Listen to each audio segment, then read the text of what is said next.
Alrighty folks, so I just want to show you some things, a lot of things.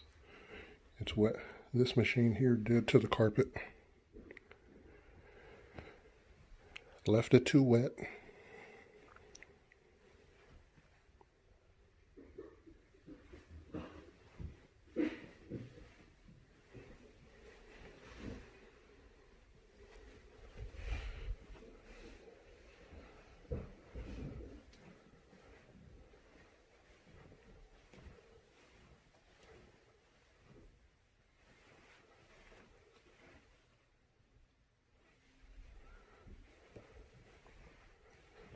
All right, so here's what we got.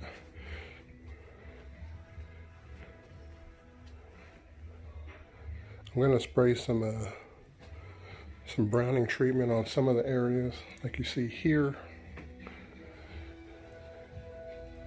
And there's a couple. Let me see. It could have went away already. It's kind of like right there. You can kind of see it. You can see certain things at certain angles. And then in here,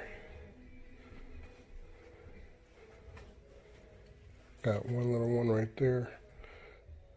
Should have turned on the lights. I wasn't thinking, sorry. There we go. So you can see some right there, kind of in the corner. A little bit right there. So yeah, so like I told her, there's no guarantee on this, but because I'm already rinsing it and that's already changing the pH to a closer to neutral level, so we'll see what this does.